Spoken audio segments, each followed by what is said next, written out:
Baik, selamat malam pemirsa Perantara Channel di mana saja berada. Berjumpa kembali dengan channel Perantara yang menjadi perantara berita-berita online. Baik, kita akan membahas ada artikel terbaru dari kompas.com yang berjudul Ambulan berstiker Nasdem lawan arus di Puncak Bogor, ngaku kirim bantuan gempa Cianjur, ternyata family gathering. Kita kupas tuntas. Kompas.com 23 Desember 2022. Satuan Lalu Lintas Polres Bogor menindak mobil ambulan berstiker Partai Nasdem dan anggota DPR DKI Jakarta. Mobil tersebut melawan arus di jalur Puncak Bogor, Jawa Barat. Mobil ambulan dengan nomor polisi B1489 UKP melawan arus lalu lintas saat sedang operasi lilin lodaya Natal 2022 tahun baru 23 Nataru ya. Kepala Unit Pengaturan Penjagaan Pengawalan dan Patroli Kanit Turjawali Lantas Polres Bogor, Ibda Ardian mengatakan mobil ambulan datang dari arah Jakarta menuju Puncak dengan melawan arus membawa iring-iringan bus. Oh, ini ada apa ini? Kira-kira ya? Kok ada ambulan dengan sirene yang meraung-raung? Setelah diperiksa ternyata tidak membawa pasien. Kita lanjut. Ambulan tersebut membunyikan sirene. Ambulan itu melawan arus dengan ngawal 2 bus dan sejumlah kendaraan kecil, kata Ardian saat ditemui kompas.com di lokasi Jumat.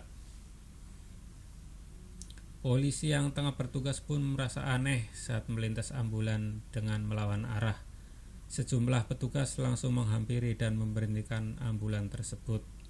Saat dicek, ternyata ambulan tersebut tidak membawa pasien sakit. Petugas pun semakin curiga.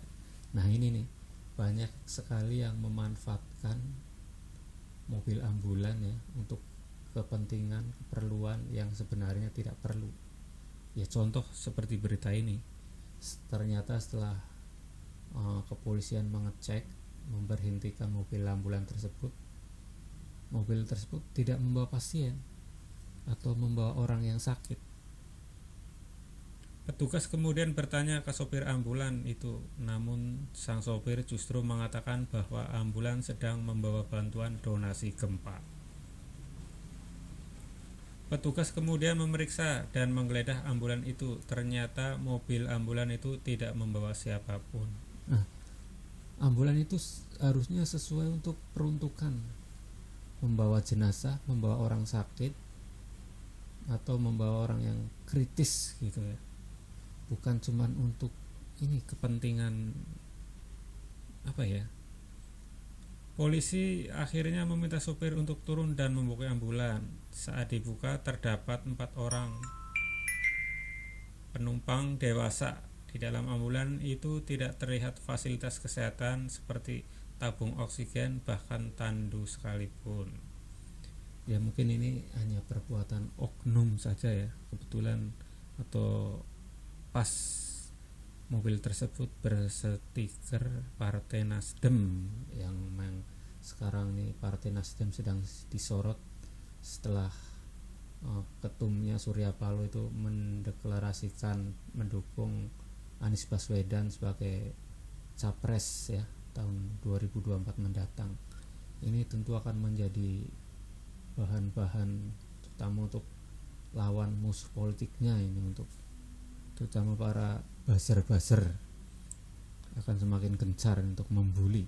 Nasdem dapat julukan baru setelah deklarasi mendukung Anies, dijuluki sebagai Nasdrun. Ini benar-benar ya. Setelah kami dalami, ternyata ambulan tersebut membawa barang untuk digunakan family gathering, salah satu pengurus partai, ujar Ardian. Petugas kepolisian pun kembali memeriksa supir ambulan tersebut. Sang sopir akhirnya mengakui perbuatannya. Polisi menemukan printer dan barang-barang keperluan family gathering. Ardian memastikan bahwa di dalam ambulan tersebut tidak ditemukan perlengkapan medis. Bus yang dikawal itu juga ternyata peserta gathering. Ada puluhan orang di dalam bus itu, beber Ardian. Tak sampai di situ, sopir itu juga tidak bisa menunjukkan surat-surat kendaraan. Polisi kemudian menyita rotator, strobo, dan mengamankan mobil ambulan tersebut. Niat untuk gathering tak jadi, sopir dan ambulan langsung diamankan petugas. Ini kita dukung aparat kepolisian yang segera menindak pelanggaran seperti ini. Tapi harus jangan tajam ke bawah tumpul ke atas, harus semuanya. Ini kalau ada kejadian-kejadian seperti ini, tak peduli dengan partai apapun, kira-kira berani nggak? Jangan mentang-mentang sekarang Nasdem mendukung dan deklarasi Anies akan terus dicari-cari. Kami lihat dari STNK memang fungsinya masih mobil pribadi. Terlihat dari plat nomornya juga kita lihat peruntukannya mobil pribadi, bukan ambulan. Kami akan lakukan penindakan sesuai aturan yang berlaku karena dia juga sudah mengakui perbuatannya. Nah, ini ternyata bukan mobil ambulan pemirsa, mungkin mobil pribadi yang hanya berstiker Partai Nasdem. Ya itu kita serahkan pihak berwajib untuk mengusutnya. Mungkin itu salah satu simpatisan gitu Partai Nasdem.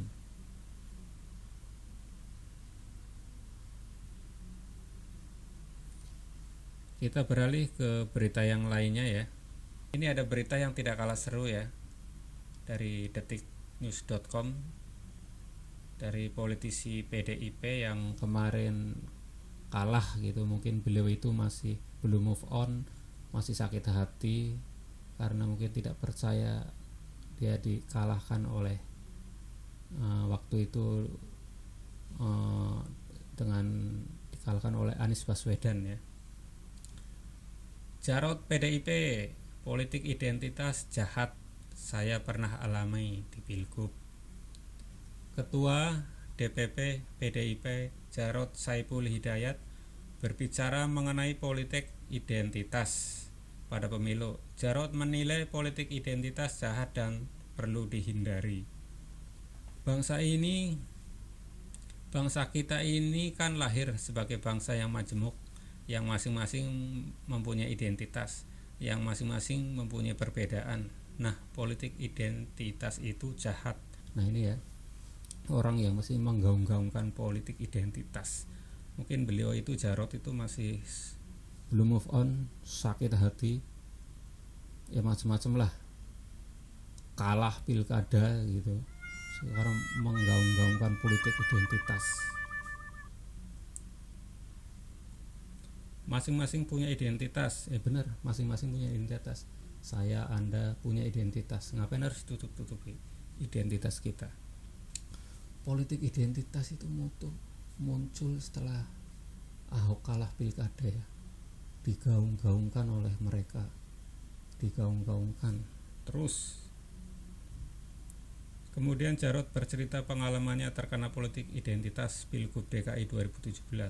Jarod mengajak masyarakat untuk membangun kesadaran mengenai politik identitas agar menciptakan toleransi yang kuat.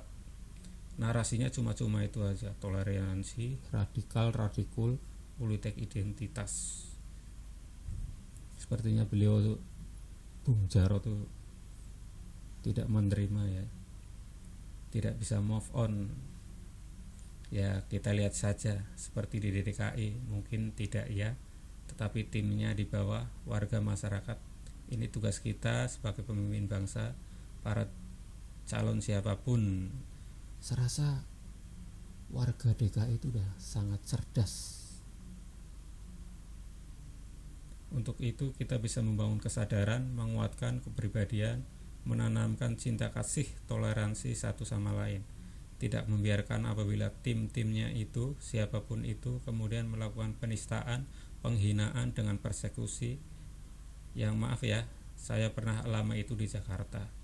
Menurutnya tidak masalah jika seorang tidak ingin memilih orang tersebut untuk menang dalam suatu pemilu. Namun dia menyebut jangan menggunakan politik identitas untuk membuat seseorang dibenci. Walah Pak Jarot, saya turut prihatin ya, tapi mbok sudahlah, move on gitu. Boleh orang tidak memilih, tapi jangan ya kemudian cara membenci, kemudian memfitnah, menakut-nakuti, berjualan ayat, jangan, itu tidak baik. Narasinya itu yang dibangun itu aja, jualan ayat, jualan mayat, radikal itu, anti KRI, anti Pancasila. Oleh sebab itu, politisasi identitas harus dihindari dalam politik yang demokratis. Maka tugas kita adalah membangun demokrasi kita yang lebih substansial imbuhnya. Ya udah Pak Jarot, kita bacakan komentar-komentar ya. Dari Wong Jowo, sabar. Di Sumatera Utara Anda juga keok kalah, apa juga karena politik identitas gitu.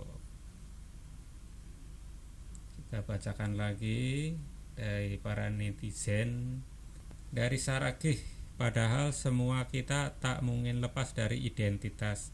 Cuma kalau nggak menang, penggunaan identitas dibilang jahat.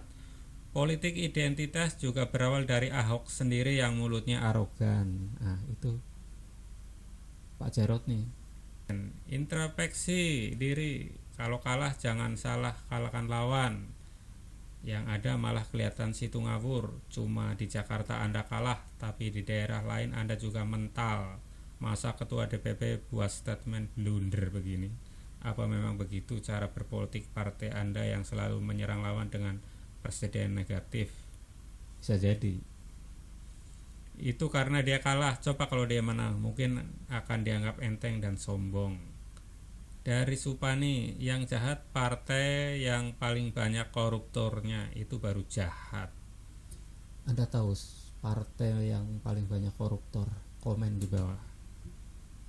Jarot, buktikan, jangan omong doang, kata setan. Woi, bener ya. Komentator, di Sumut gagal juga, mungkin perlu introspeksi diri sebelum menyalahkan orang lain. Yaitu suara-suara dari netizen. Mungkin Pak Jarot nih belum move on sampai sekarang. Baik ya, mungkin cukup saja berita hari ini. Perantara Channel yang akan selalu jadi perantara dalam memberitakan berita-berita yang lagi up to date. Oke, terima kasih. Selamat malam. Sampai jumpa.